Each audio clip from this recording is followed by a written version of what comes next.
uniform on and were killed. They don't put the uniform on and were killed. They don't increase the arms supplies by some kind of items. They should mention that they will increase the number of Ukrainians killed, because one thing led to another. The Ukrainian regime got the most of this get-together to receive more military support,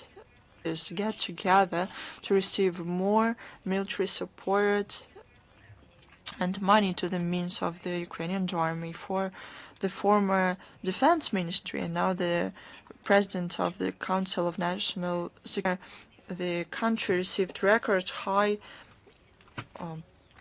support worth $43 billion. This money could have been used to make Ukraine really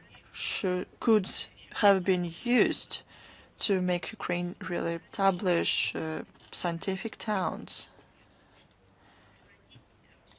to turn all of it into a technological park, to open up world renowned resorts.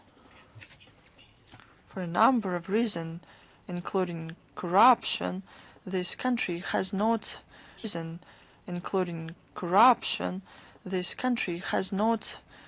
developed on these tracks.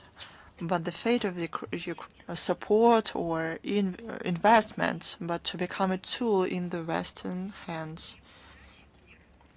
According to Merov, this helped the Kiev regime to meet some 40% of the needs of the far front,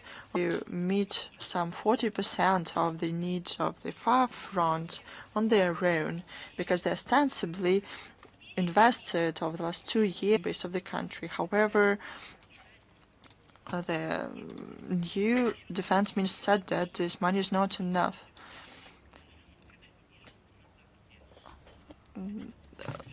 The top officials in Ukraine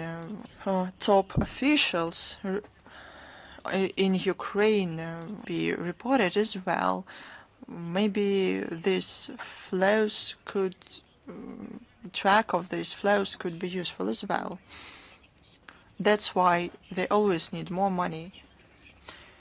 According to Shmigal, to cover the deficit in 2025, they need at least $6 billion deficit in 2025.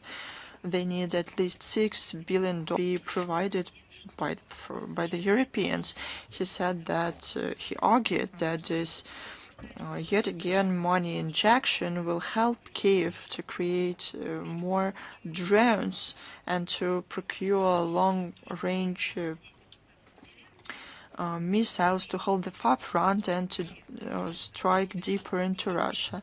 The line this performance front and to strike deeper into Russia. The line this performance was drawn by Zelensky. He, with a straight face, said that the US should. Brussels wants to attract this money out of budget sources.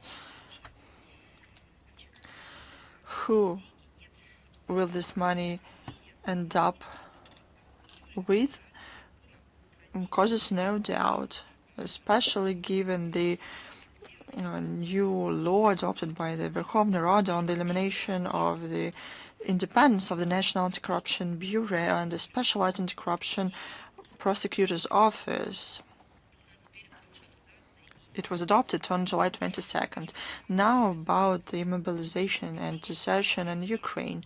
While pumping Ukraine with armaments, its Western sponsors want to make this mobilization even tougher.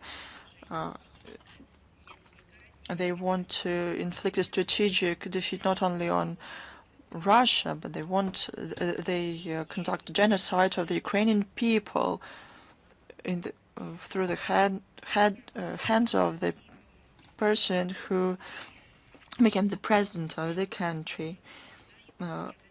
However, this people hunt does not bring the results they were. This people hunt does not bring the results they were. The losses on the far front exceed the number of records. Amid this, the desertion is growing. According to the statistics, since the beginning of 2025, the number of people who went to war exceeded 110,000 people. Overall, from February 2022, more than 230,000 people deserted. Experts say that this number can be even higher.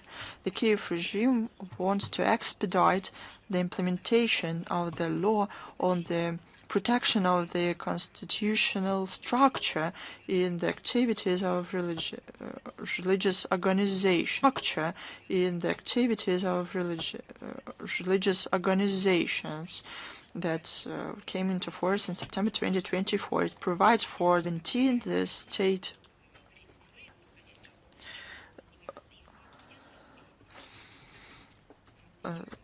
the state service on ethnic policy and the freedom of conscience of Ukraine, sent an order to the Ukrainian Orthodox Church,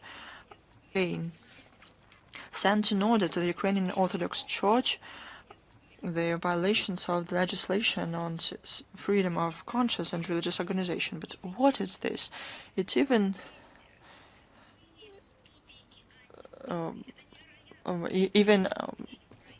anti-utopias pale in comparison with this. As the reason for this, as the service stated, is the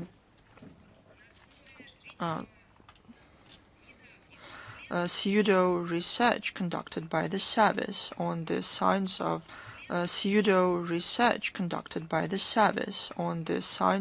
the affiliation of the Kiev Metropolitan of the Ukrainian Orthodox Church with the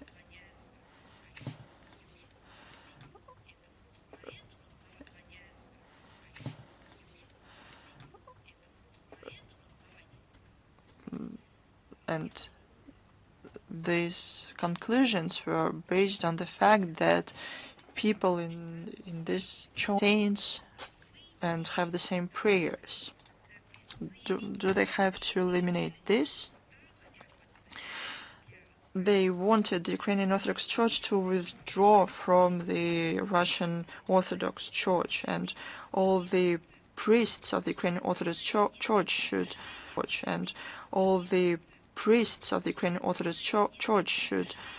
withdraw from all the bodies of the Russian Orthodox Church, declare invalid the decisions of the Russian Orthodox Church diocese. Metropolitan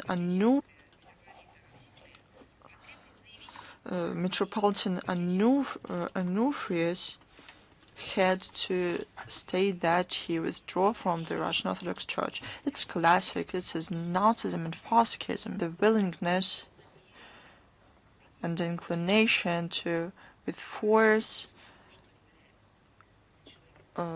people to abandon the saint things.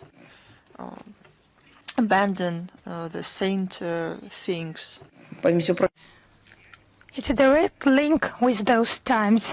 So, just unreal to rewrite the charter of the Ukrainian Orthodox Church, to rewrite the charter of the Russian Orthodox Church. They proposed that, and the decisions of other Orthodox authorities.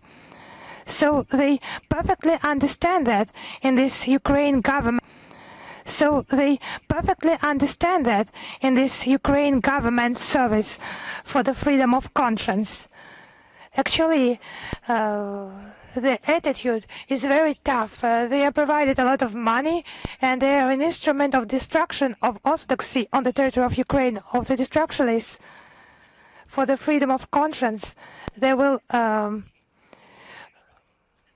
proceed until the end and go to court in order to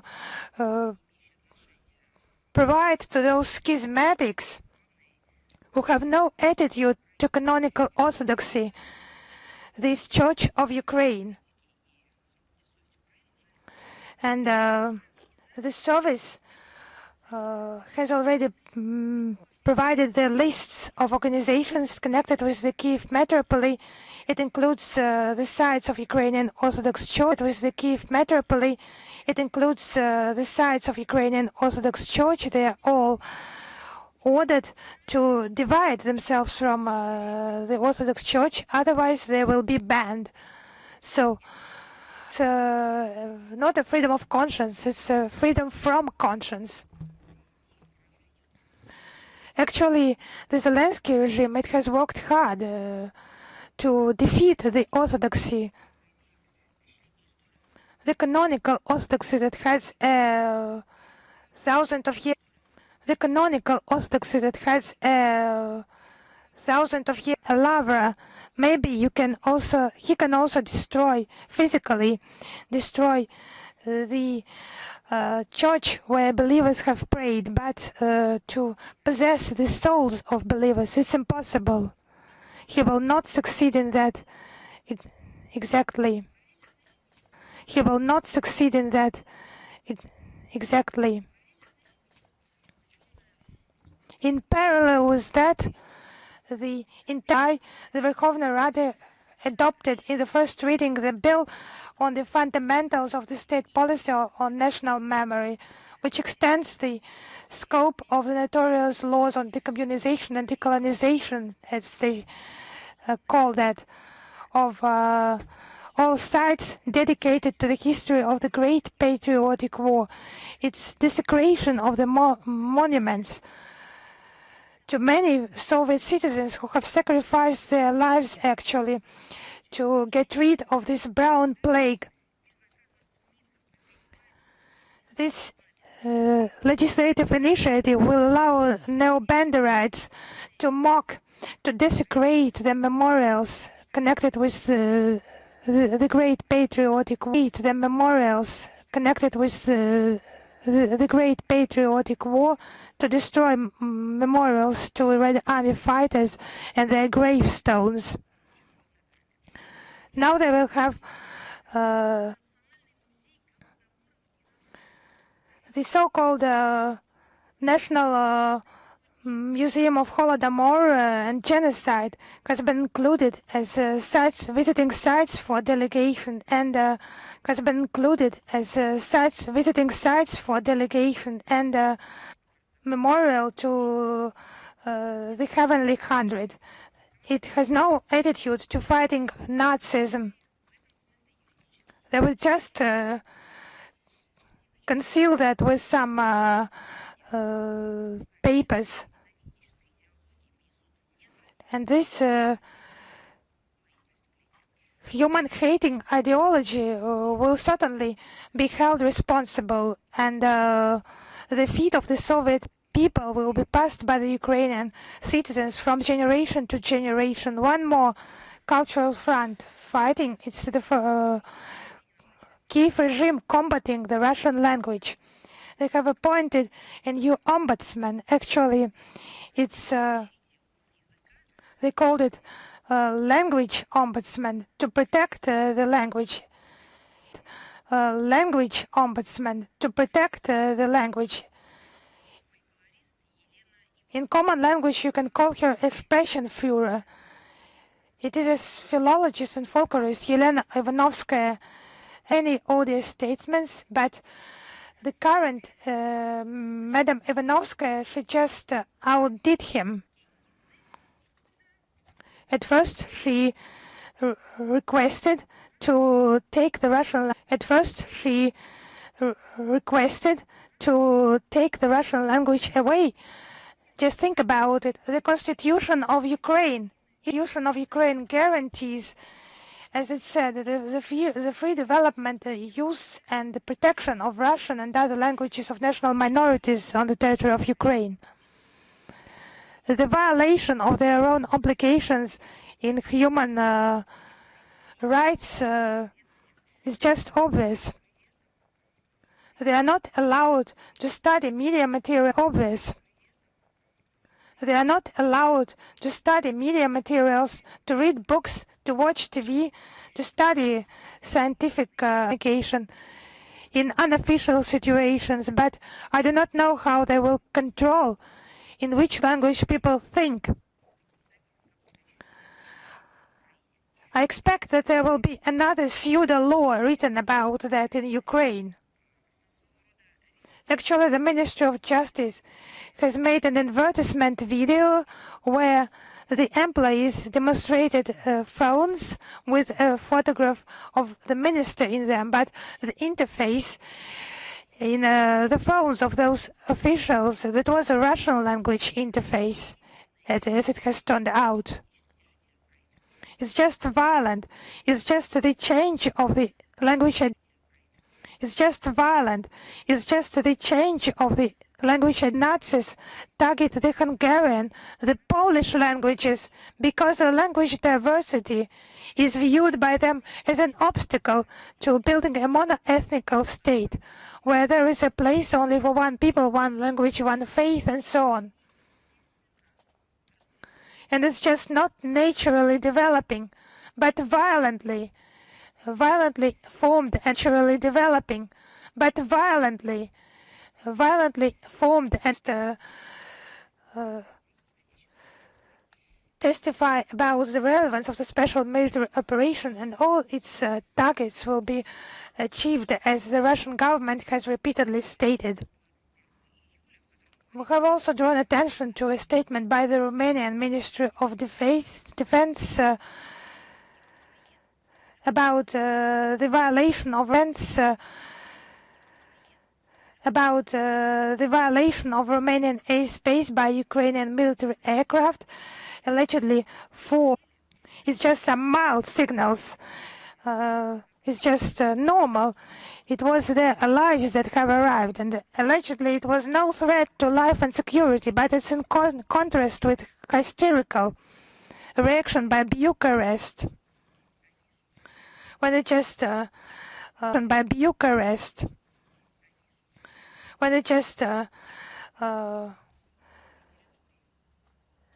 mentioned many times the issue of debris from Russian UAVs who allegedly ended up on their territory. In region, it was received from the French around half a year ago. As for the Ukrainian military aircraft forces using the country's airspace, it's in the logic of the official Bucharest that consistently, without taking into account its own interests and the support for Zelensky gang, it's a step to catastrophic degradation of the European security. The Romanian authorities do not think about the risks.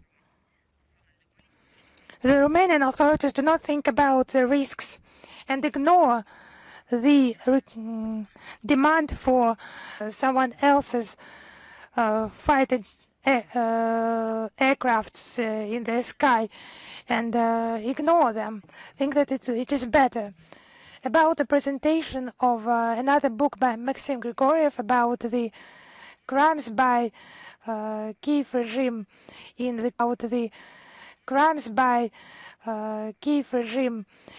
Kursk region and the Donetsk People's Republic, the International Public Tribunal on Crimes of Ukrainian Neo-Nazis.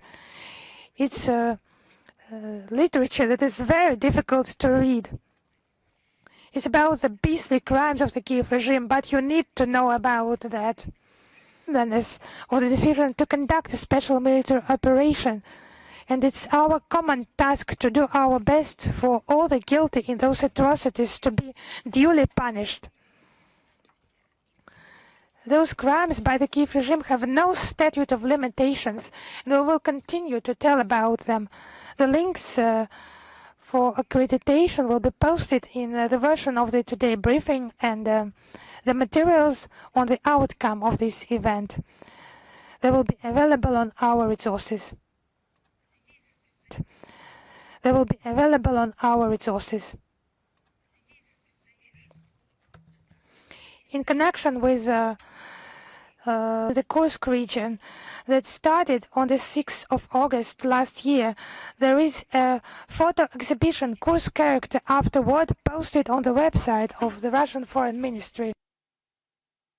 It has been prepared by Sergei Vinavsky and Rodion Miroshnik.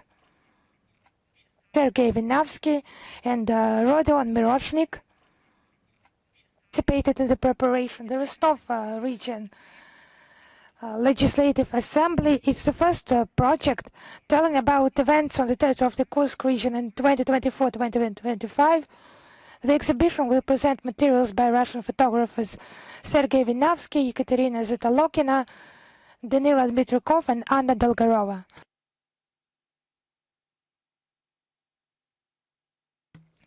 What is this exhibition about? You can start.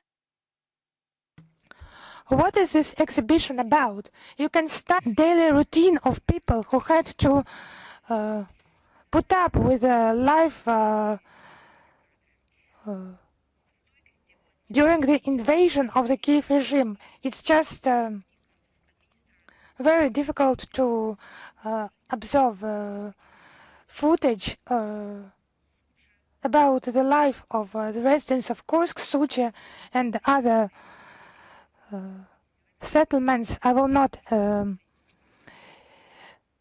name them now. I will not describe that because you can see it by yourself, as I have already mentioned.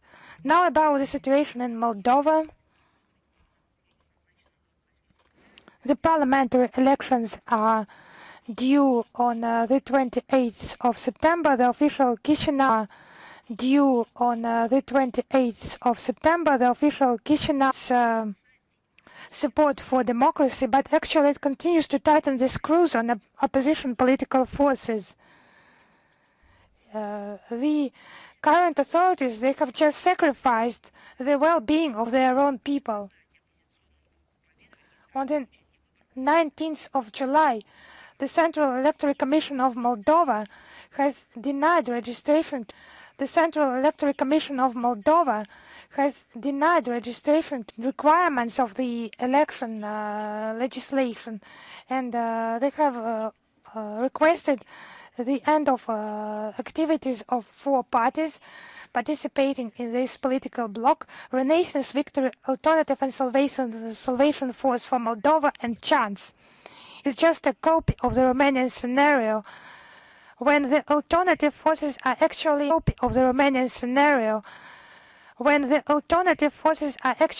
banned, actually cancelled. In Moldova itself, they call this step a political beating and trampling of political competitors into the ground. The Chisinau regime is just doing. The pro-Western authorities have artificially divided the Moldovan people according to their political parties, not only in Moldova, their political parties, not only in Moldovan Commission, has opened only 2 election polls in Russia, where 500,000 Moldovan citizens reside, and in North America and Western Europe, it was about 200 election polls. Now about 200 election polls. Now the situation is repeating. On the 15th of July, added its proposal on election polls abroad. So in Russia, there were just queues. Many people standing in queues trying to get to those election polls.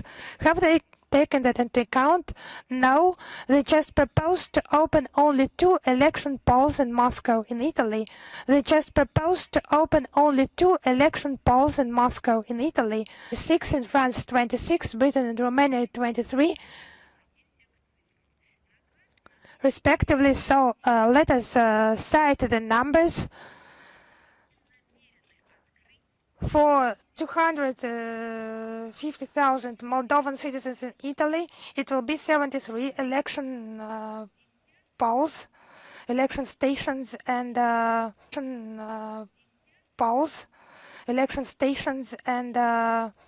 for 350,000 Moldovan citizens in Russia, it will be just several election stations.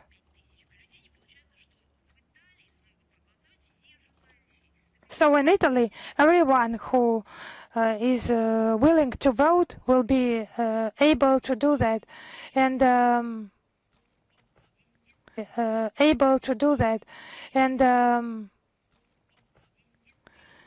in Russia it will be only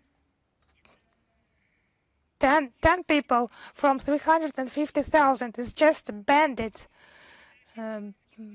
actions of bandits that the Sandor regime is that into political circles. How do you think the Western human rights structures will react?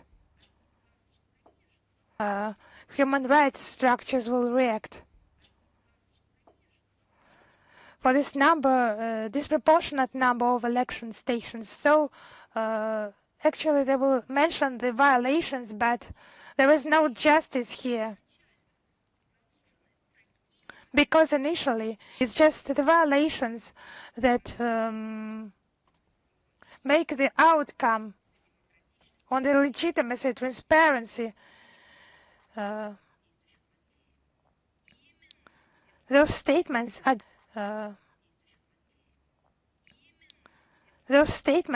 so they just support the voting of the diaspora in the West. It's just using technical means in order to influence the outcome of the elections.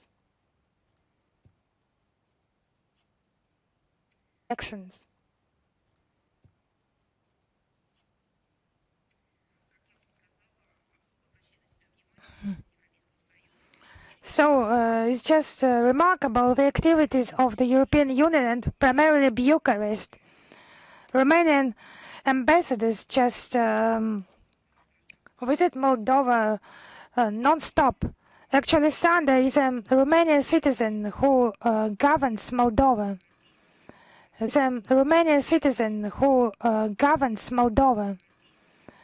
Choice. Actually, Moldova is a European country. So what choice are you talking about? The country is on the territory of Europe. They are mentioning endlessly the Russian propaganda. What propaganda do you mean? We'll just cite numbers and facts and reply to their Russophobic statements. And Sandor has literally mobilized the Romanian voters with Romanian passports during the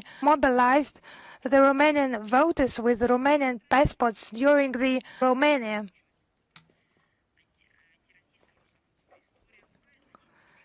They just cite endlessly this Russophobic story, anti-Russian narratives,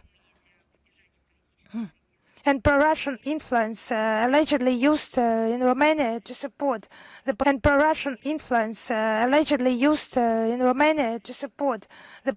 candidates. And this against the background of those numbers I have cited, manipulation, not just a slip of the tongue. The Moldovan citizens, it's just the Sandor regime that considers them this way, making them to call themselves not Moldovans but Romanian, and the language has already been changed to the Romanian language. All this could be changed to the Romanian language.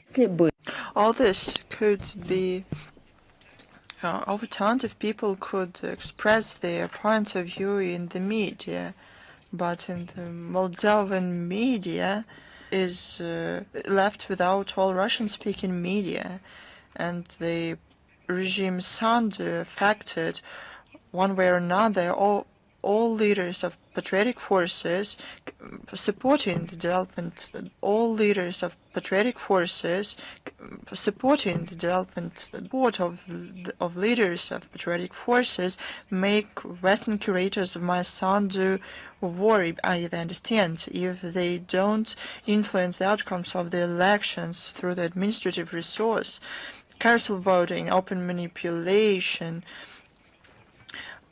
the outcomes will become a verdict to the failed policy of my son. The outcomes will become a verdict to the failed policy of my son. What the West does directly Romania through the Romanian leadership is clearly the interference into the electoral process in Moldova.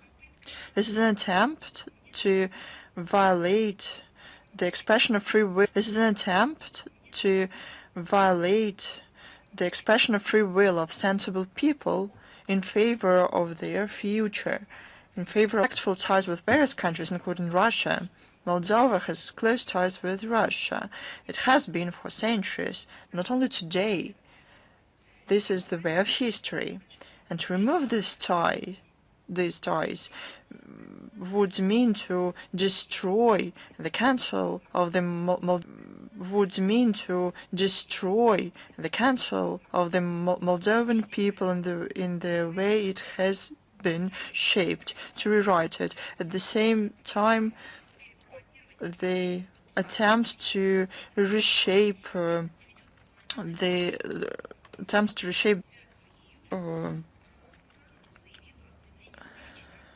meet the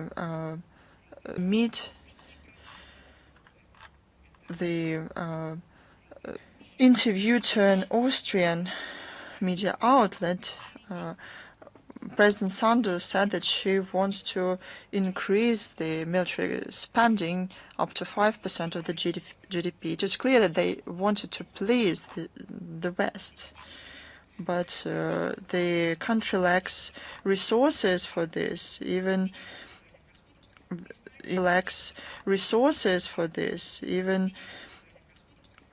in the strategy of national defense for 2024-2034 provides for the increase of military spendings only up to 1% of the GDP.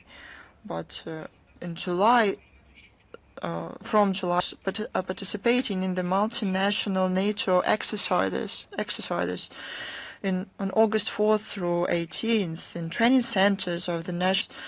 On August 4th through 18th, in training centers of the National Exercises Factual 2025, together with Romanian and American soldiers. We see that they continue historical revisionism and glorification of Nazi criminals. On July 19th, under the flag of the EU in the village of Dushmani, Glodiani region, another cemetery of the so-called Romanian heroes was another cemetery of the so-called Romanian heroes was opened for ostensibly a crusade against the Bolsheviks, end of quote. This is extreme cynicism and an insult to the memory of those people who liberated Moldova from the Brown Plague during the Great Patriotic War. But they liberated Europe as well, but as we see now, Europe is not really grateful for that. We always talk about the outcomes of this kind of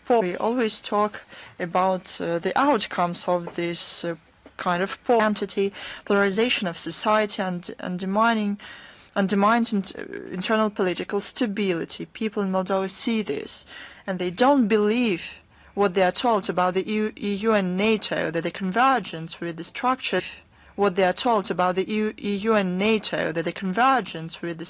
wish them stamina to fight for the country and not give up. This is the NATO statement on July 18th and about ostensible involvement of Russia to cyber attacks. It's fake, of course, and politically motivated on top of it. Fake, of course, and politically motivated on top of it. Capitals, characteristic of them, they give no proof, and you know why? Because they don't have any proof. Because if they had any, they would show them. Very revealing. You see the words of the CIA and Director of National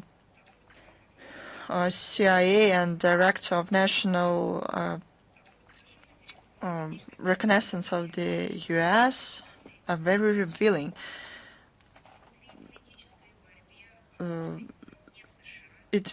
They said that the Obama administration elections, and it started the endless flow of lies, and Russia was accused of any kind of cyber attack since then. Would like to remind the West the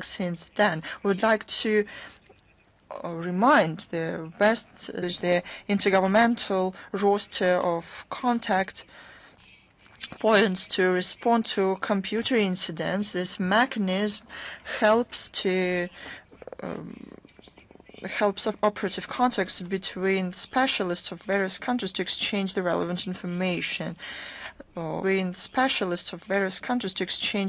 information. Over the existence of the roster, we did not receive any of cyber attacks. That is it. This is one more proof of what these allegations are really worth. Now about sanctions. You know that the sanctions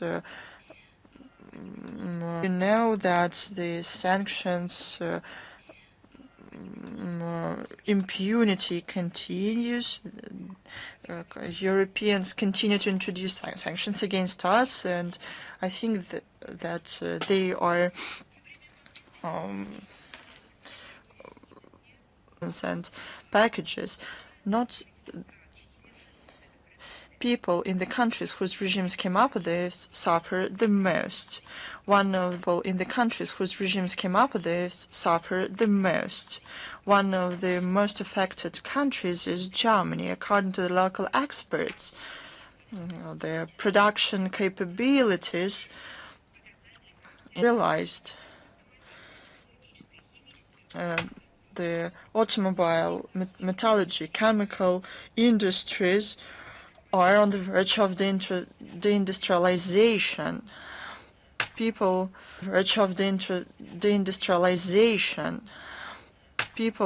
seriously save, and as well as to decrease their personnel. Their direct foreign investments over the last 4 years decreased by 326 billion euros. Germany introduces sanctions, but they face the recession. Finland, who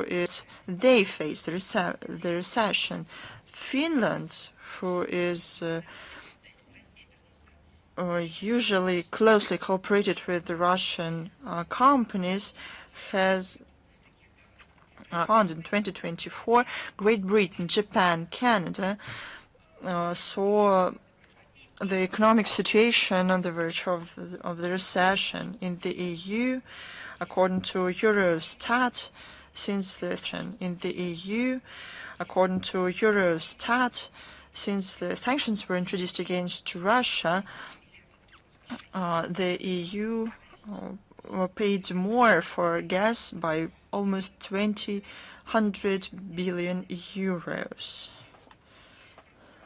Provoked more burden on state budgets. This exacerbated the situation in such countries like Greece, Italy, France.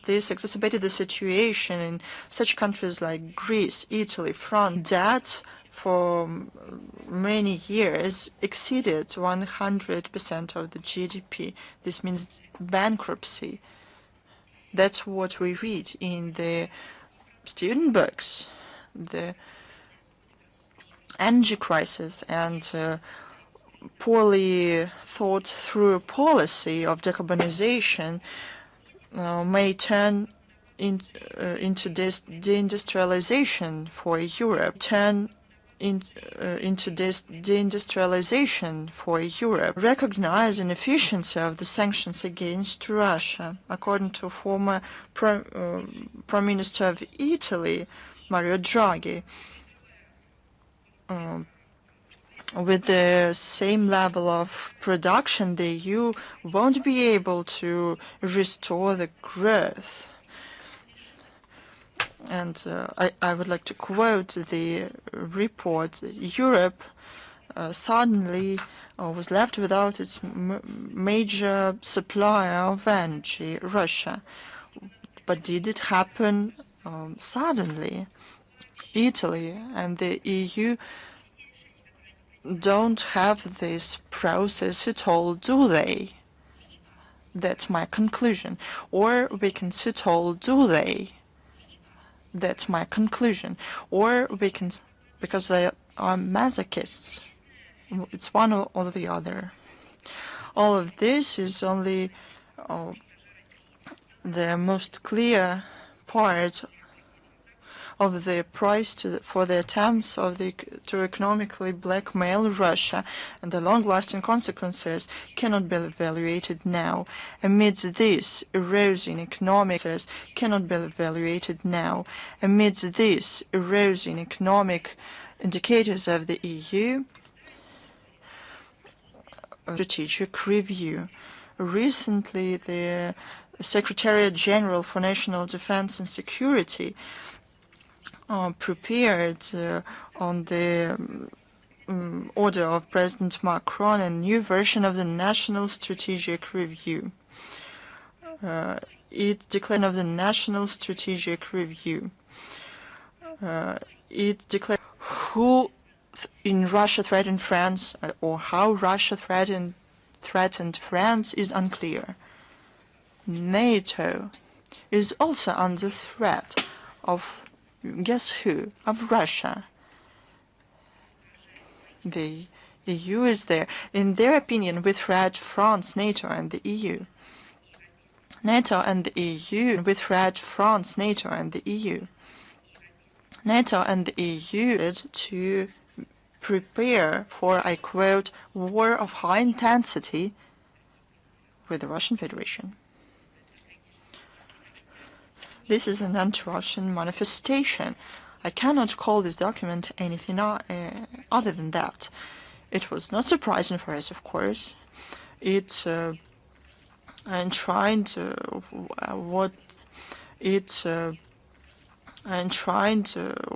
what everything that recently French leadership talked about 6 months, said to various journalists during his contacts, that France wishes to develop relations with Russia, that he has direct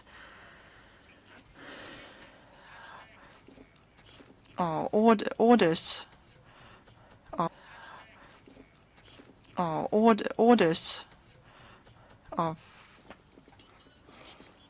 to renew the countries of either those who wrote this doctrine or the ambassador of France. The authors complain about the overall erosion of the international situation and the growing number of conflicts in the world. They came up with a cliché. The revisionist states, France, in particular, especially France, is an active participant of the hegemonic neocolonial policy and military and political adventures, including NATO expansion eastward and support of the coup d'etat in Kiev in 2014. Interference into elections in various countries.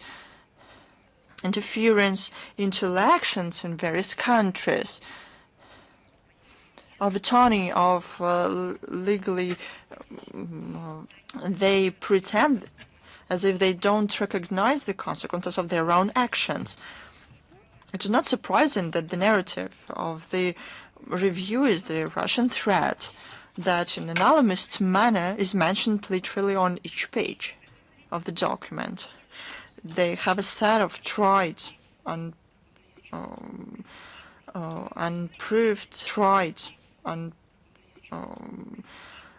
unproved accusations against Moscow and aggressive and undermining activities on land, in the sky, in the Pacific region. This begs the question, what did you use so you came up with this? The fantasy of the experts of the came up with this. The fantasy of the experts of the Secretary General has no limits. You understand very well that the crisis around Ukraine is presented in a very biased way. And the escalation were not mentioned there. The authors complain about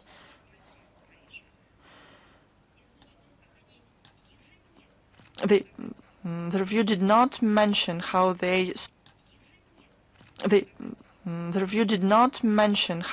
escalate the station at maximum. The authors complain about tougher approach of Russia towards France and our western states. They want to inflict the states. They want to inflict for an unknown reason are strengthening our defense capabilities, but we respond to their own perennial aggressive policy, not a public policy, but on land against our country. Russian pseudo threat is land against our country. Russian pseudo threat is used as a reason of the increase in military spending. They want to do it at the expense of the French. Intelligence for France and its allies includes countries who did not obey their rules-based world order, the countries who develop, not degrade, but develop, who defend their sovereignty, including Iran, defend their sovereignty, including Iran, China, North Korea, were seriously concerned how deliberate this document and even unavoidability of Russia's attack against the EU and NATO until 2030. And France has to be prepared for this. France has to be prepared for this. In deterrence of the potential Russian aggression, the central role belongs to NATO. Cure, for some reason, they bet on strengthening the European strategic autonomy with the leading role of France and its military and industrial base. But who do you want to be autonomous from? You just signed debts for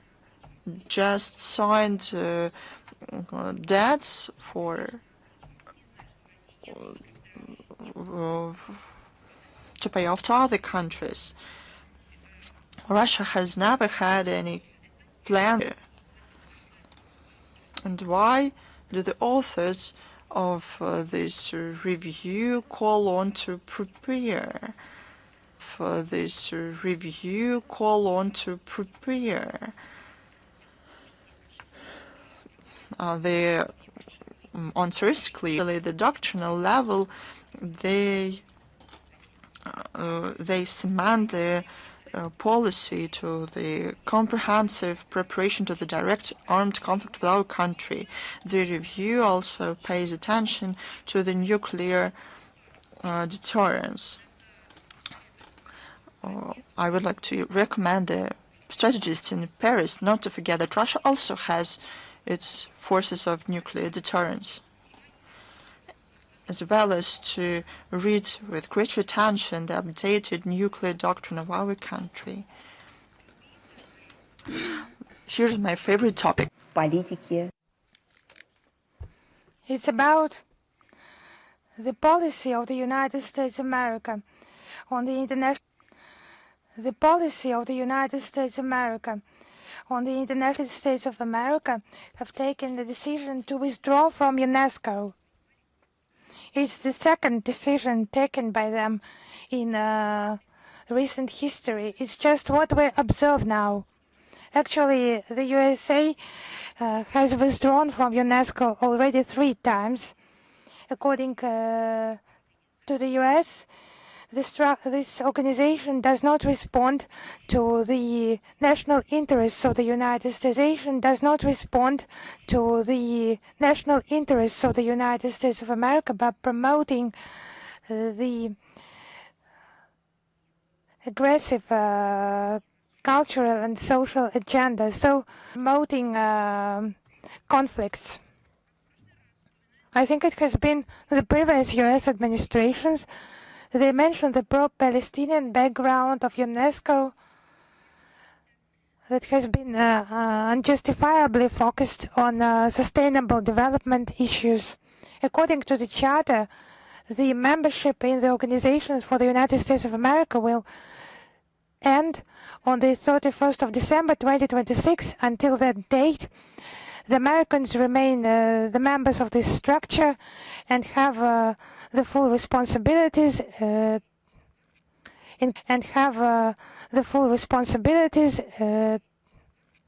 including the financial responsibilities. Now, some history.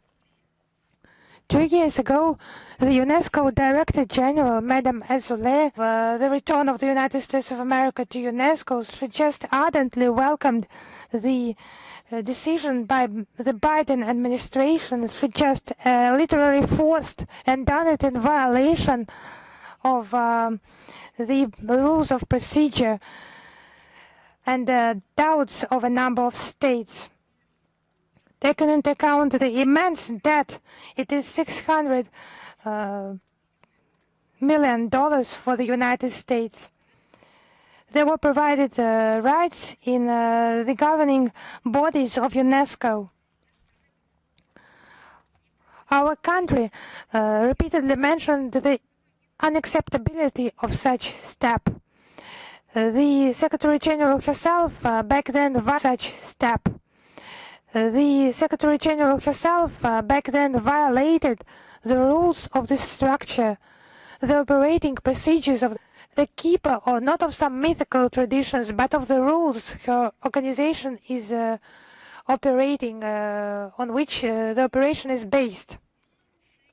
But actually she made the entire mechanism to violate the rules. She made it violate the rules. Now she's being ready for the withdrawal of the United States of America.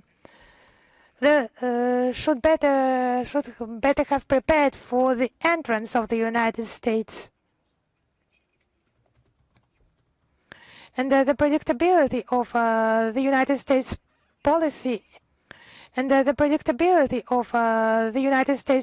policy, the only predictability is its unpredictability. And those notorious budget issues will be cut, the financing will be cut.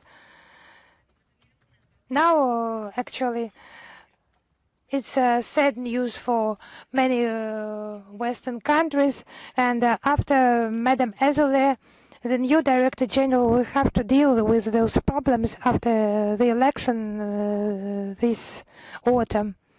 Actually, those who have withdrawn, I would like to address them. You have entered, you have pursued some policy there. Could you just pay as you withdraw? And now the response by the Austrian minister, scale of the transit of weapons of the Western countries through the territory of Austria. Why is this strange? Because Austria is considered and declares its neutrality. declares itself as a neutral country. 3,474 cases of transit of foreign weapons. 3,474 cases of transit of foreign weapons. Many have been done by NATO forces. The U.S. equipment has crossed the country 954 times. There have been 5,580 permissions for the aircraft to fly. And there has been land rail transit and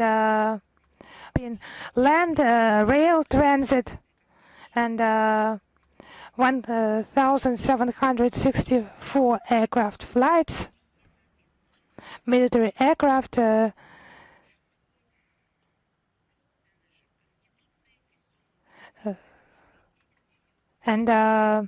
they just violate the neutrality, the constitutional law of 1955.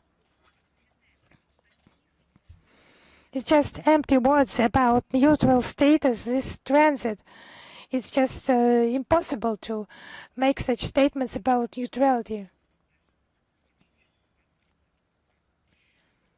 So there is less and less common sense in Western countries. They are not obviously guided by common sense. They are guided by something else. They manipulate against the interests of Austrian people. They manipulate against the interests of Austrian people. Because more than 75% of the population support the maintaining of neutrality in its classical sense. The Austrian authorities can prove its neutrality to someone else in words. Actually, in the past, it has been international mediator in resolving global crisis, but now the concepts of Austria and neutrality are incompatible issues. On the 18th of July, the UN General Assembly adopted the resolution draft on key parameters of UN 80 initiative. It's a number of ideas unveiled by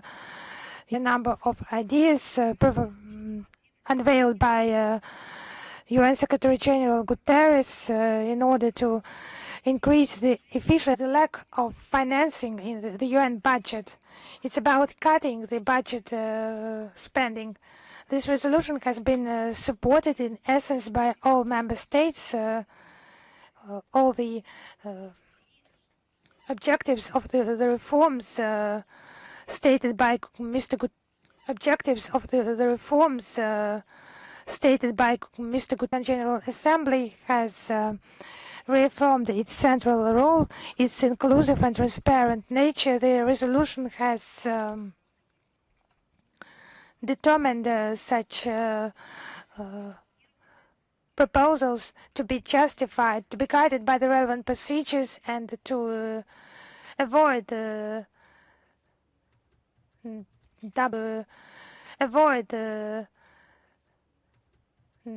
double efforts, and to comply with the mandates in proceed from the fact that the resolution sets a clear framework for an objective analysis and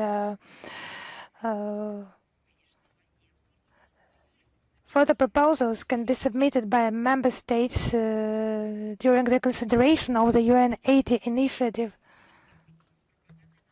Now it's about equating the communist ideas by the Czech Republic.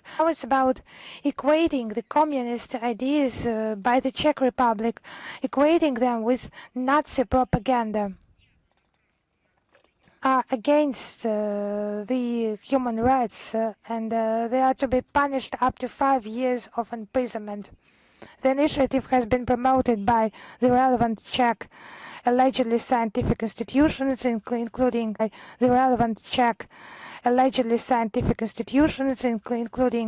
the Institute for the Study of Totalitarian Regime, Memory Institute, Memory Museum, and platform of the so-called European Memory.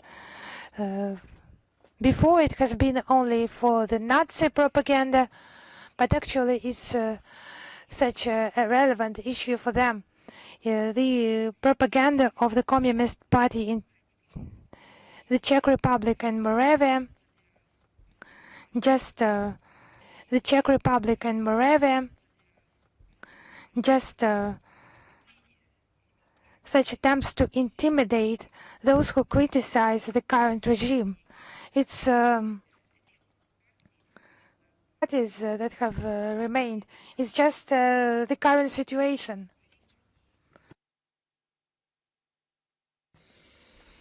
It's not just revanchism, but it's just revanchism, but it's just the ideas of Brussels to equate them and Nazism. It's just a conscious step to erase their own history and the contribution of the soldiers of the first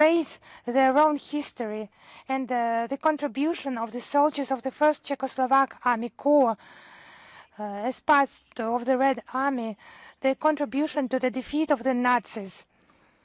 They just liberators of Czechoslovakia, and it's against those who take care of their memorials.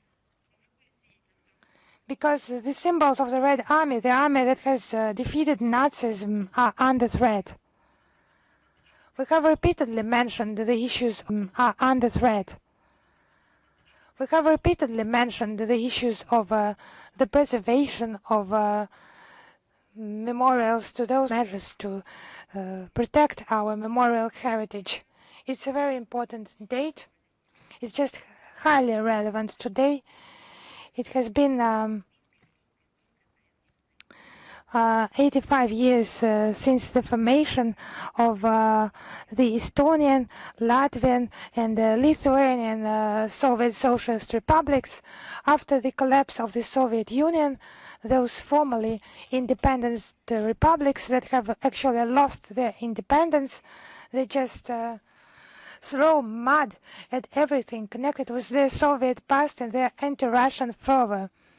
Everything connected with the Soviet past, but actually let us have a look how the situation everything connected with the Soviet past, but actually let us have a look how the situation actually looked like when they were in a showcase of socialism, and it was rightfully so, because you can see many infrastructure, energy, transport sites.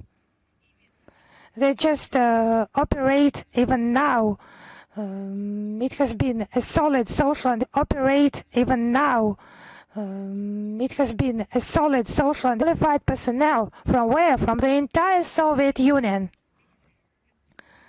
More than 20 enterprises have been made that provided tens of thousands of jobs for the Republic. It was VEF, Bus Factory, Radio Technica, Zinters, the Riga, largest manufacturer of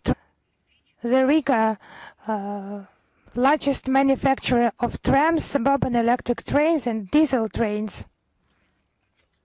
Different plants have been constructed in Estonia, machine building, electric technical plants in Tallinn, the first gas shale plant in Kolayerva in the world. It has been a considerable level. It has been a considerable level of agriculture in comparison with other Soviet Socialist Republic. The Lithuanian Soviet 3.5 times more than the average level in the USSR. In 1965, the volume of production exceeded 15 times the pre-war level. Exceeded 15 times the pre-war level. Was also considerable.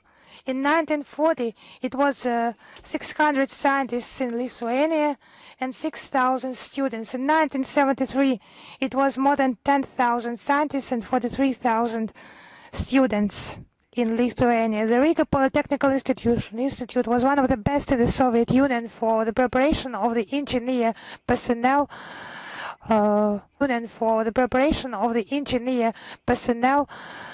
The average per capita income was 547 rubles in 1961, and the average figure exceeded 700 rubles in those republics. Many things were just created from scratch. Many things were just created from scratch. Many things have been just donated. Many things have been just donated. It was a lot of financial input, donations, threw off the shackles of Soviet occupations. They are today at the backseat of Europe. Just have a look at the statistical data of the important and the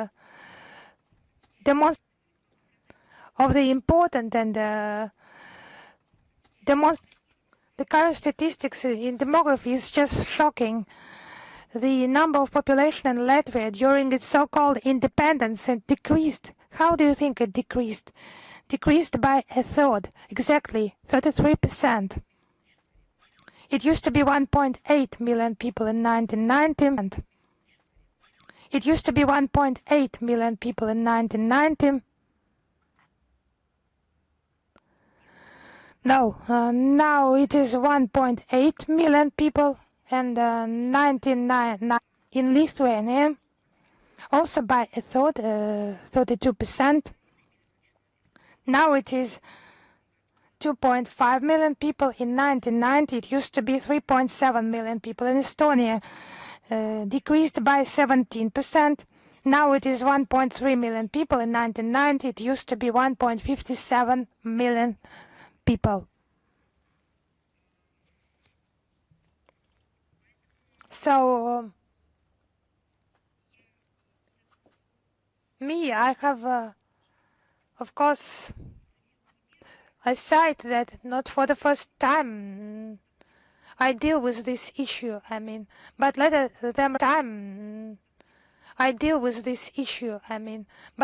them remember when next time they will be talking about some occupation, they just flew into the abyss by gaining their independence. Now the anniversary of the baptism of Rus. This religion, the proclamation of the state religion, it took place in the year 988. It was done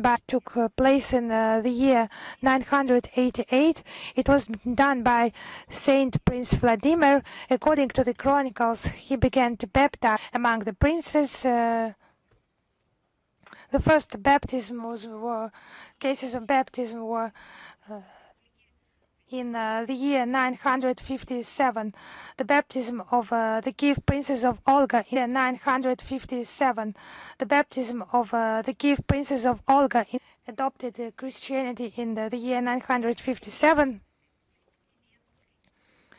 The scholar Dmitry Likachev mentioned this Christianity being in accordance with the interests of the country, and bringing the more developed, more universal religion to Rus. And Saint Vladimir began to spiritually unite all. Saint Vladimir began to spiritually unite all the Slavic tribes. Of course, you can read about that in detail. Where it has become a sacred place, where many moral values have been set, the values that have determined our life in many aspects in centuries. So the 28th of July, the day of baptism of Rus on the territory of the New Chersonesus Memorial Complex, there will be a grand opening of the Museum of Christianity. Now a very important event Given the upcoming 18th anniversary of the start of the Nuremberg process, the Russian Foreign Ministry prepared an internet project about the activities of the People's Commissariat for Foreign Affairs of the USSR during the Great Patriotic War to establish and bring military criminals to justice. This project has copies of documents of Soviet foreign political agency from the archive of foreign politics of the Russian agency from the archive of foreign politics of the Russian by the German invaders during Great Patriotic War is seen in a lot of documents, including telegrams, notes, and notas of the People's Commissar for Foreign Affairs, Molotov, including on the basis of trophy German documents showing outrageous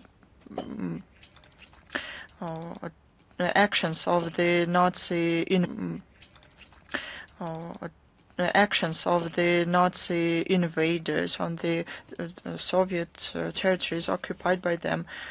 You have to read, look at it. On 29th marks the national holiday of the Republic of Peru. Is the Day of Independence. Good relations between Russia and Peru is rooted in history.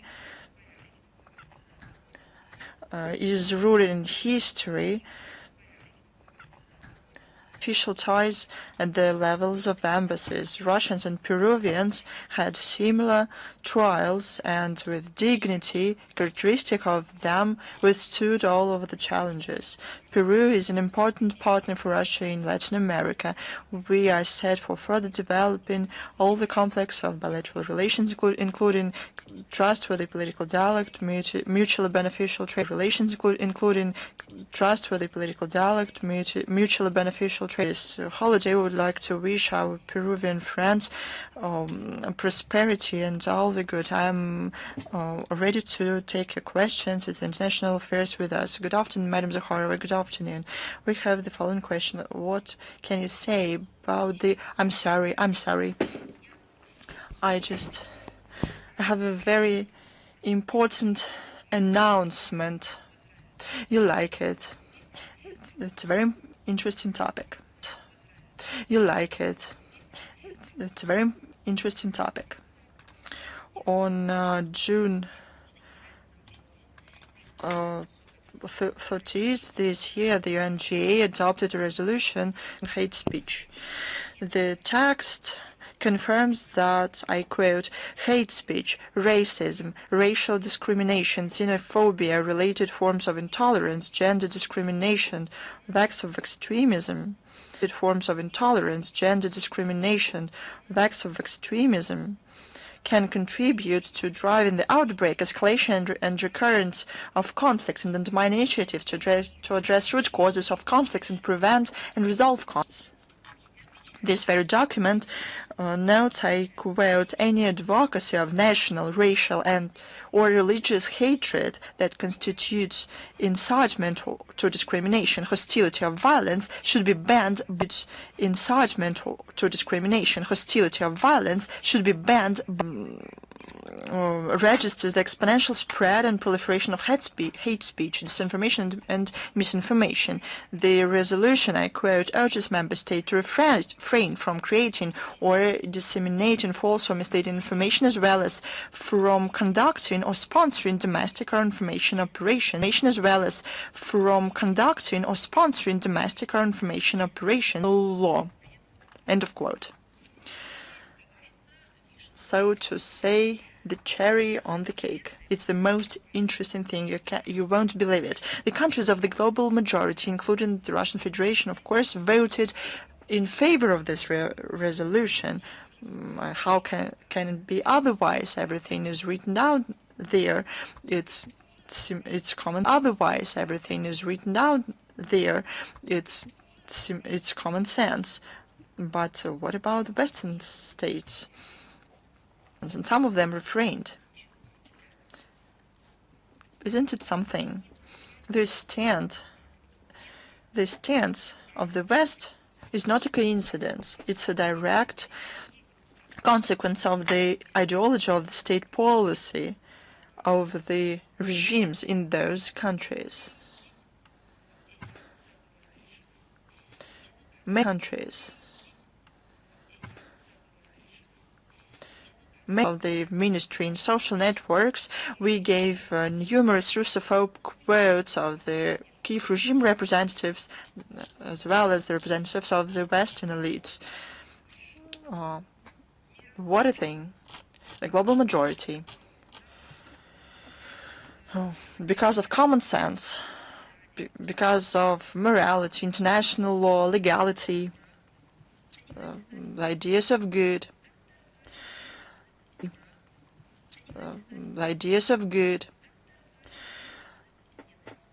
adopt resolution, this resolution in the West to arrange these votes and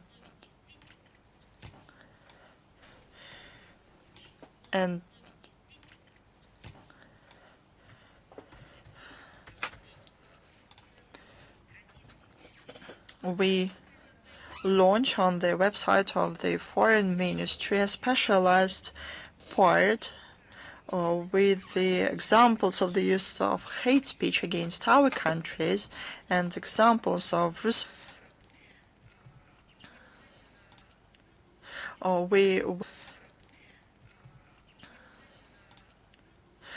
we will provide you with the link in the text of today's briefing. We do this to show how the global majority aspires through words, through the steps to counter the darkness to the evil and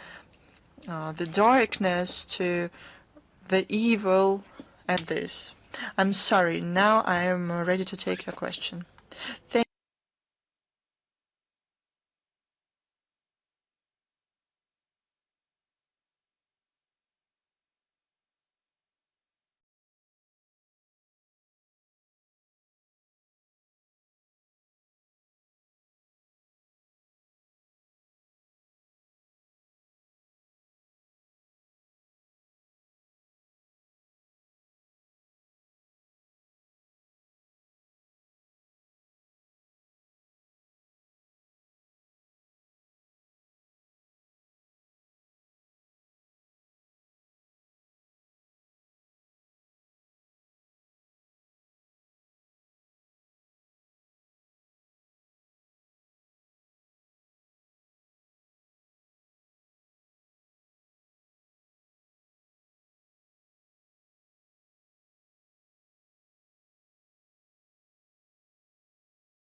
решение. Да, с ФРГ поддерживаются двусторонние контакты по дипломатическим каналам. Мы открыты к политическим контактам со странами по их запросу, если в этом есть какое-то практическое зерно. А что мы слышим, вот, например? sense, but what do we hear from Berlin? Chancellor Merz increase anti-Russian narratives, and it becomes more and more aggressive and hostile. We think that the policy that he chose to escalate relations with Russia, combined with the remilitarization of Germany, is a reason to worry for people in Germany, first of all. Thank you. Thanks to you, is Vestia with us. Good afternoon, Madam Zakharova. We have one question. Recently, the Western countries, and first of all, US, say that they are going to sign about the soon signing of the peace treaty between Azerbaijan and Armenia. Similar statements we hear from Brussels as well. What can you say about it? We told many times that Russia is interested in a stable, secure and prosperous South Caucasus. An important condition for this is the long-awaited reconciliation of Baku and Yerevan. And the country did a lot for this, with the personal facilitation of Russia and personally President of our country, Vladimir Putin, in 21 new stage of Armenia-Azerbaijani normalization started.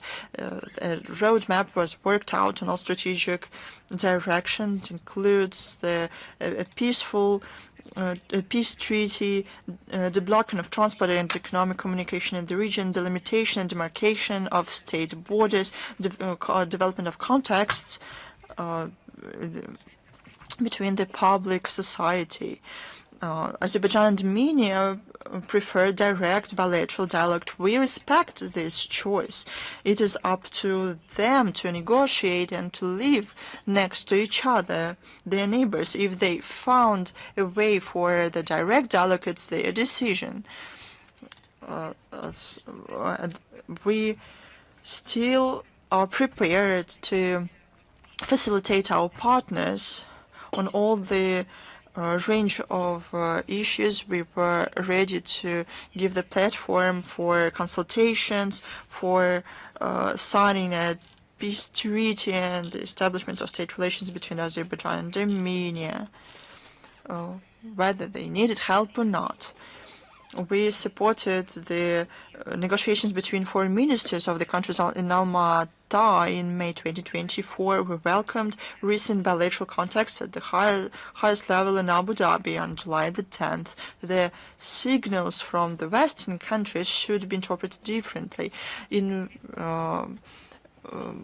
Theoretically, everything is good, but we have to see the essence, and the essence is the following: the information that we receive leave no doubt about the real motives of the West. And their good reasons cover their vested interests. They want to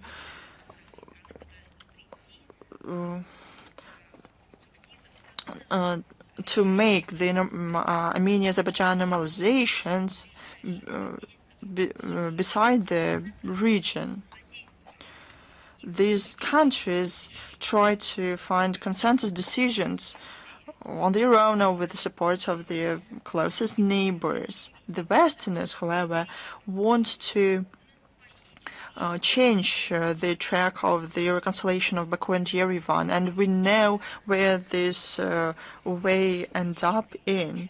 They want to gain scores and to say about yet another success of the Western diplomacy. In reality, it will lead to debalancing of the security system in the region, undermining of the principles of the regional independence.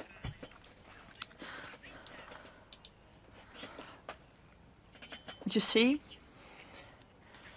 there have never been any prerequisites so that those who earlier did not show themselves as a side who is capable to settle the situation. We see an attempt to interfere into deblocking the transport corridors in the region. The Americans say that they have a unique solution of settlement of the issue, but something beside the trilateral working group, co-presidented by Vice President of Russia, Azerbaijan, and Armenia,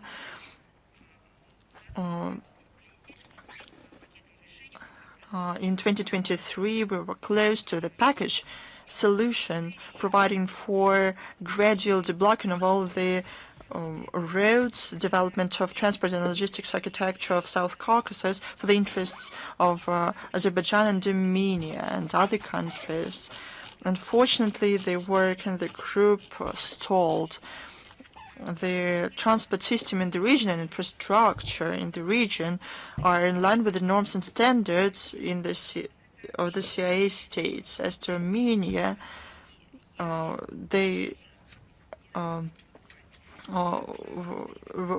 we have to mention the Eurasian Economic Union as well. The countries of the collective West do not hide that they are undermining this effort. Thank you. Thank you. Is China Media Corporation with us? Yes. Hello, Madam Zakharova. Good afternoon. And we have two questions today. First of all, yes, I understand that many things have been already said. What's your assessment of another round of negotiations between Russia and Ukraine? I think all the assessments have been provided by the head of the Russian delegation, Mr. Medinsky. We have nothing to add. If you have some specific questions, please send them to us. But the global assessments have been given, were given yesterday at the press conference. Now, the Fitch International Rating Agency has made a statement that political risks darken the credit prospects of the United States of America, and the Fitch agency decreased its forecast for the growth of the U.S. industry by 25% for 2025. So, what's your opinion about the trade policy of the United States and it promoting the economic instability? And how could that influence the perspectives of growth domestically and at the international level? I think the forecast only confirms the concerns of economists about the risks not only for the global economy but primarily for the United States of America itself. The trade policy by Washington based on hyper protectionist rhetoric and growing tariff barriers. You see it more and more violating the basic provisions in the freedom of trade. And that's to the detriment of supply chain and causing the growth of spending for the businesses and, of course, for the consumer in the United States of America itself. What could such policy lead further to the fragmentation of global economy? Could weaken the prospects of economic growth? Actually, now the U.S. is preserving crisis manifestations in the world instead of being a predictable player. The U.S. is a source of additional instability now in global trade. I would repeat, it's a consequence not only what you have mentioned, this review, but the assessments of many experts and specialists. Thank you. Thank you. Is RBC with us? Yes, hello, we're here, Ekaterina Postnikova, RBC. My question is about a nuclear-free zone in Southeast Asia. On the sidelines of the forum in Malaysia, it has been stated that Russia is planning to participate in the Bangkok Treaty. What would be the consequences of Russia joining this treaty, and what could be the terms of signing this protocol, and what is required for that? Actually, the quote you have provided, it's not. Does not testify to the full extent about the situation. It's ASEAN countries that participate there, and it's additional addendum to the treaty. It's about all the existing nuclear weapon-free zones. I would remind that the Bangkok Treaty was concluded with ASEAN countries in 1995. In Russia, all the domestic procedures have been finalized to join this protocol. According to the order of the President of the Russian Federation, the Russian Foreign Ministry has been ordered to requested to sign it with all the amendments and interpreting statements, but the Southeast Asia countries are just not ready to make this process official. We are ready to sign any time, but with our standard additions that are in accordance with the norms of international law and not affecting the interests of states.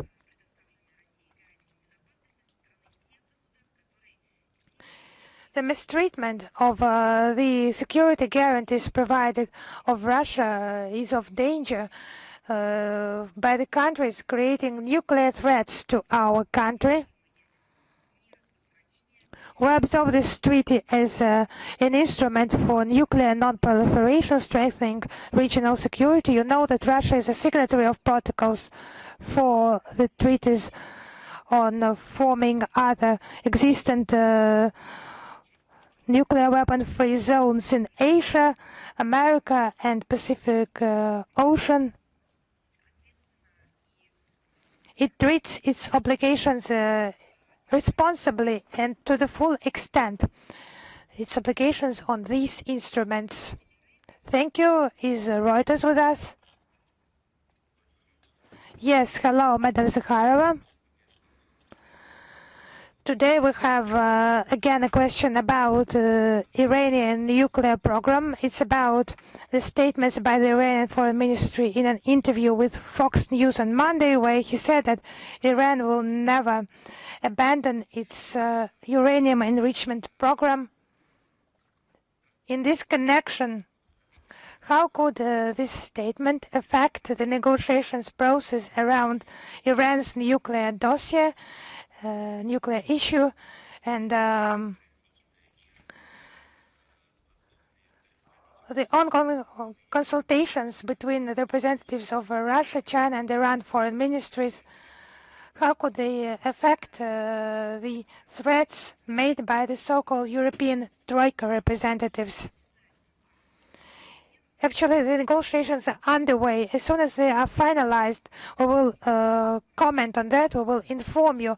But actually, to make comments in the middle of the negotiations process is premature. We will do that after the negotiations end. Thank you. Yes, thank you. Is just let me have a look. Bold News, are you with us?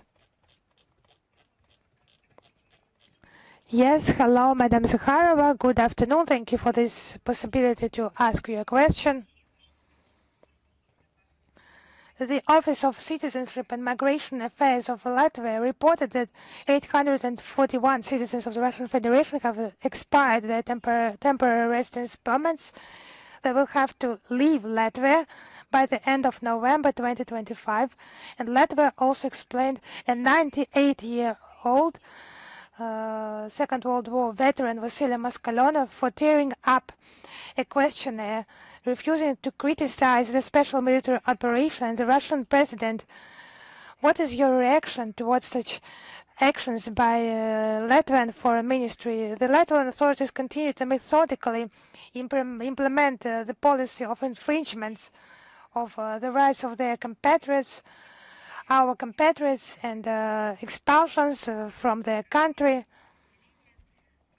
It's a discriminatory approach towards the specific population group. The norms of migration legislation affect the holders of Russian passports. It's in violation of Latvian obligations. As for the International Convention on the Elimination of all forms of racial discrimination, an obligation to abandon all the forms of xenophobic policy, A serious concern has been voiced by the UN Human Rights Committee to ask for another report by Latvia within the International Covenant on Civil and Political Rights. The conclusions of the committee, they mention other flagrant violations of human rights and the rights of national minorities in Latvia. It's actually deplorable. It's especially deplorable because it affects pensioners, elderly people. They should be definitely treated differently. Other approaches should be used here. They should be supported. I don't know, it's enshrined in the legislation of this country. Against this background, a flagrant manifestation of a neo-Nazi policy of Latvian authorities, the expulsion of a 98-year-old the Great Patriotic War veteran Vasily Moskalenov, who they just in the Riga managed to declare a threat to national security. It's a quote. For his refusal to sign a questionnaire slandering Russia. It's just not disgusting, it's just a deplorable act in order to intimidate the Russian-speaking population in Latvia, because representatives of this group of population, they fall victims to the political terror, this Russophobia pandemics. It's just Latvian governing bodies who have decided just to revenge and to intimidate the Second World War veterans, to revenge for our victory, great victory over Nazism and its Baltic collaborators, Baltic henchmen. We never forget our heroes. That is why the Pskov region authorities have provided the veteran with accommodation and other necessary assistance, forms of assistance. Despite all the difficulties and his age, Vasily Moskalenov steadfastly endured all the hardships and welcomed his return to Russia with the words, "Wonderful, I am in my homeland." So we welcome the return of our compatriots and those who intimidate them. Their fate is known from the history books. It's well known. However they try to destroy them, to burn them, we perfectly know that it's impossible to rewrite history. Thank you. Is Lenta.ru with us? Yes, hello, Madam Zakharova. I would like to ask about Latvia's neighboring country, Poland. Actually, it addressed the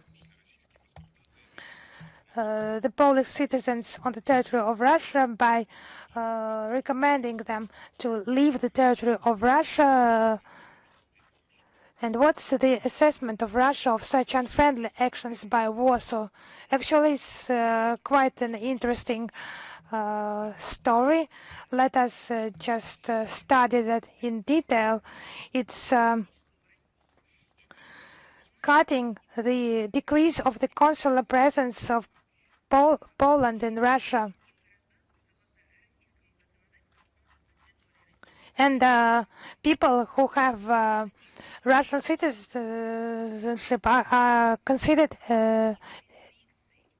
only as citizens of the Russian Federation. And I would like to remind that the Russian Federation has never imposed any restrictions for Polish citizens, because we're glad that someone visits our country legally, because last year more than 12,000 Polish tourists visited us in 2024, and the Polish statistics show more than 40,000 trips by Russian citizens to Polish.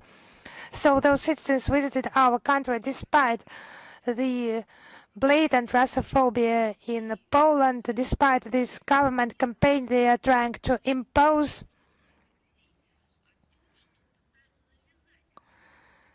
It's just trying to impose it to the Poles as a national idea. And despite the termination of aviation, of railway communication, it was done by official Warsaw as well. Despite the belligerent rhetoric with regard to the Kaliningrad region, it's the only land border with Poland. Despite that, the Polish citizens visited our country. Maybe the Polish authorities are not glad, not content with what those Polish citizens observed on the territory of our country. They just do not want to show Russia to Polish citizens and to stop these media reports about Russia.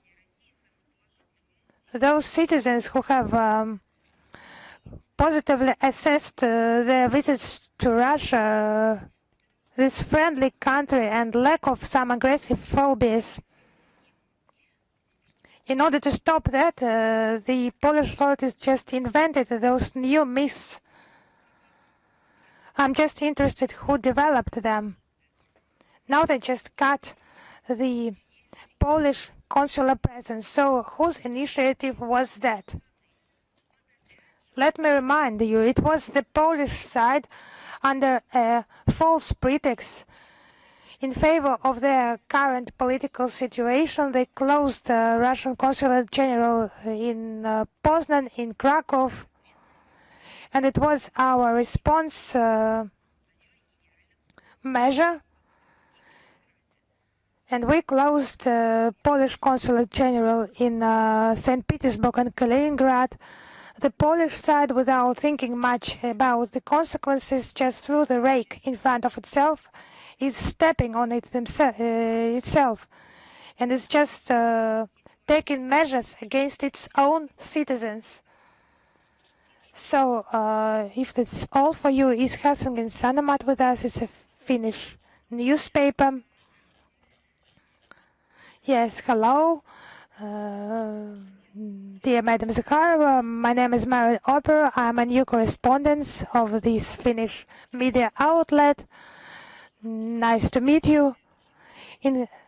It's about the International Helsinki Plus 50 International Conference based on the conclusion of the Helsinki Final Act of 57 participating states of the Organization for Security and Cooperation in Europe have been invited, including Russia. This conference will take place on the 31st of July. Could you please confirm if the Russian side intends to send its delegation to participate in Helsinki Plus 50 conference? If yes, who specifically will participate on behalf of Russia? Thank you. You know, our assessment of the conference to be held in Helsinki from the 31st of July until the 1st of August, the Russian side has provided its assessment in a letter addressed to the OSCE chairmanship and distributed among all the OSCE participants. It's an odious choice of reporters. It's just a negative aspect for us. So discussions, for instance, about the OSCE future. It's just discussed, survival is discussed, and not some bright planning. And it does not include any opportunities for normal interstate communications in order to make the positions closer. So such the outcome of such meeting will not be binding for the participating states. It will not provide any basis for taking any decisions, and so we do not think our country should be represented in this event at the high political level. And as the Russian position has caused reaction within the organization, we do not walk away from our principal assessment of the OSCE situation and the security situation on the continent. Of course, someone would like to hear that. Radical anti-Russian OSCE participants, in order to use that for their own purposes, we will participate in this discussion.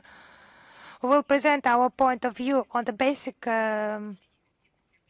reasons of the OSCE crisis and convey our proposals to increase the efficiency of the organization, and we will provide you further information on the level of participation. Is work with us. Hello, Madam Zakharova. Hello.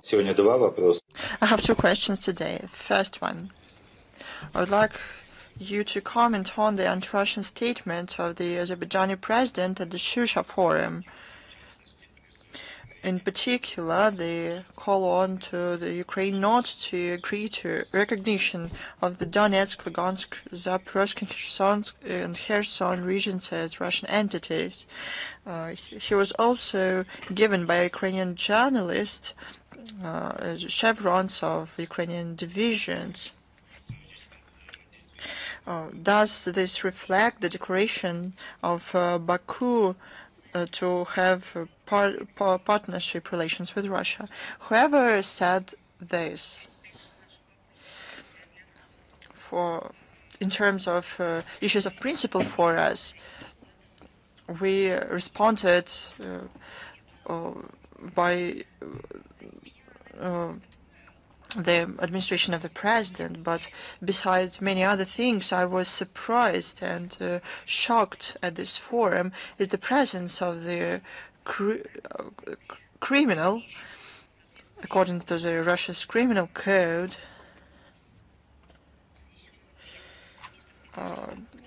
He is cited in the list of extremists, and Dmitry Gordon, who presents himself as a Ukrainian journalist. I'll tell you why.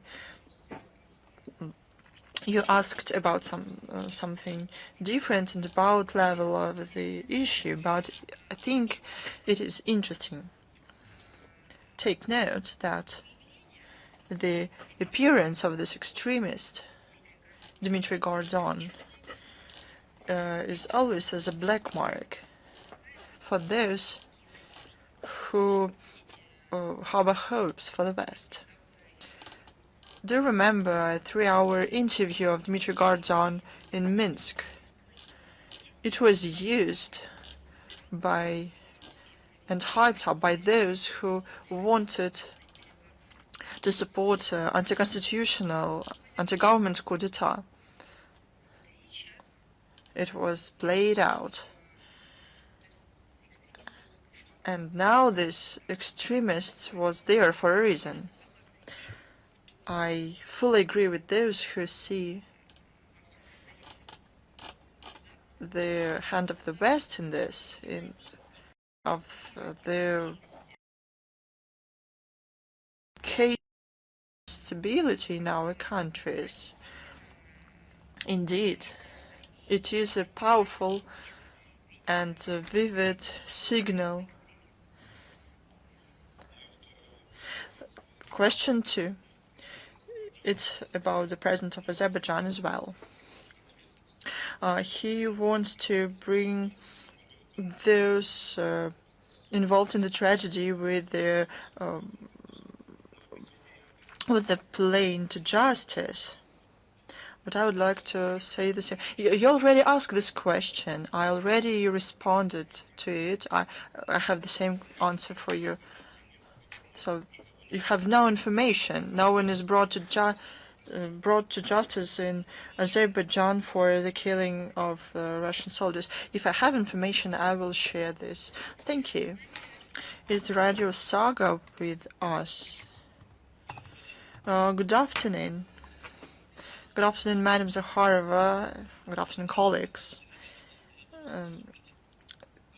We'll be happy to see you in Finland. From Iceland. I would like to ask you the Russia-Azerbaijan relations. Given the recent developments, the arrest of Russian citizens, the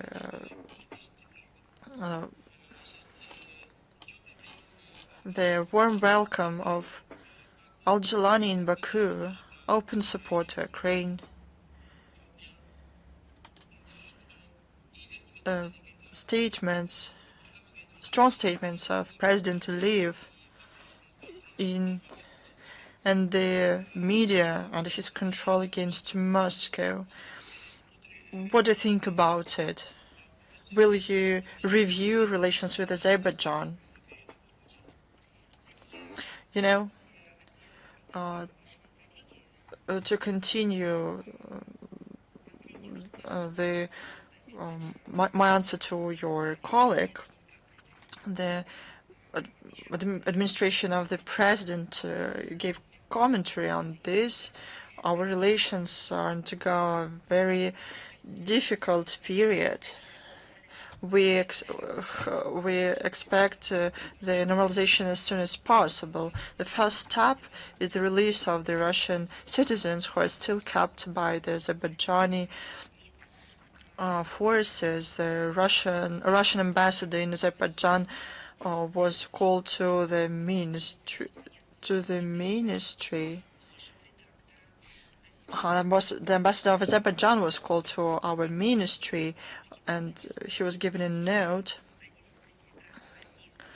demanding release Russian citizens.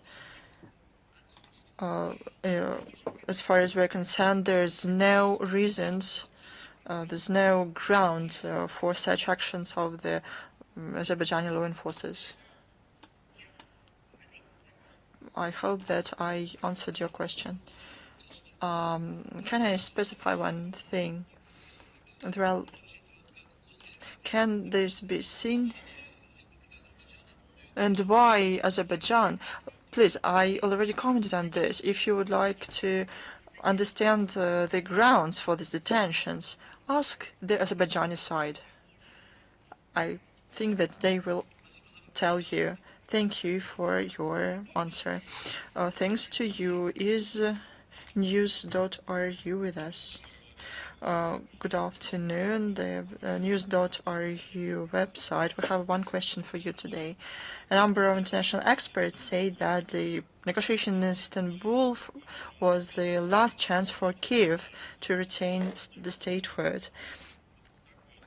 What do you think about it? You know, the retaining the statehood depends not on the round of consultations or negotiations, but on the realistic view of what is going on the building a sovereign and independent state for the interests of the people who live in the country, not missionaries who are sent there, not those who receive grants and pursue policy that is not characteristic for the people, but for those who create culture, who do heroic acts for the sake of their motherland. It is their opinion that should be taken into account during the political decision-making. That's how this situation, as you said, the loss of statehood can be settled. That's how they should start. That is the starting point, and this is also the root cause. People should be able to speak their national language, to develop their culture, regardless of difference of approaches. Speak freely. They should implement and realize their right for religion. They shouldn't be afraid to be taken away from their homes, from churches. That's the starting point, and not some magic wand that will help settle these issues. Indeed, 3 rounds of these negotiations that have taken place were marked, despite various noises and from the presidential office, they were marked by real actions. The exchange of POWs, of bodies of soldiers, the large-scale issues of statehood must be settled with the account of root causes of what happened in Ukraine and with the understanding that we have to universally revise of the development, the consequences that led to the situation. The idea that someone abroad will help them, will give them more armaments, and they will prevail, it is futile. Thank you. Thanks to you. Is the newsletter of Caucasus with us. Good afternoon, Madam Zakharova. I have one question. What does Russia think about Baku's proposal to rebuild and expand railway between Tabriz, Nakhichevan, Megri, Baku band, that is to become an additional branch of north-south from Russia to Iran? We touched upon this issue. We talked about the blocking of communications in South Caucasus, the routes that you mentioned concerns Iran, Armenia, Azerbaijan, and Russia. As to the international transport corridor north-south, on December 21st, 2024, transport ministers of Russia and Azerbaijan signed an intergovernmental agreement on cooperation to develop transit freight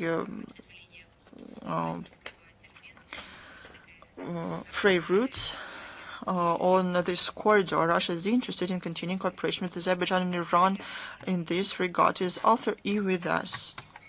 Good afternoon, Madam Zakharova. Ruslan Pankratov, Author E.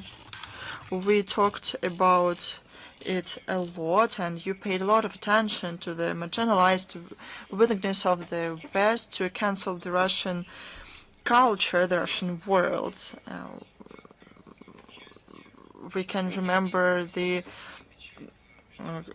cancellation of the participation of Valery Gergiev in the music festival in Italy. But there are other examples. For example, on the day before yesterday, on July 22nd, China opened a wonderful, in all senses, an exhibition of the Tretyakov Gallery, Lyarepin. Can you tell about it in greater detail? What's the public response to this? I don't really get why you ask about it. It's not a question, it's a statement.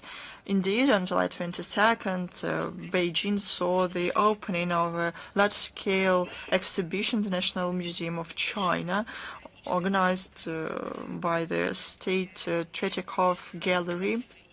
It is dedicated to the heritage of Ilya Repin, one of the greatest Russian painters of the second half of the 19th century. The exhibition has 90 works, 45 from,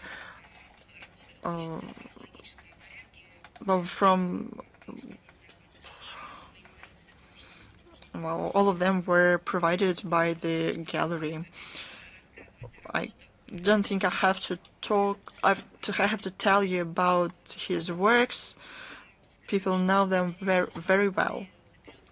But thanks to the implementation of 2024-2025 intergovernmental project of the exchange years of culture between Russia and China, we see high dynamics of cultural exchanges. Sometimes people are inspired by the scale that they see at the state level. They start to implement their own projects, and this event is a key event within the exchange years and deepens the humanitarian and cultural contacts between our countries. The exhibition will be available until January 11th, 2026. Thank you. Thanks to you. Do we have any more questions? If there are no questions, then thank you. I wish you all the best. Goodbye. Спасибо. Спасибо большое. До свидания. Спасибо большое. До свидания. Goodbye.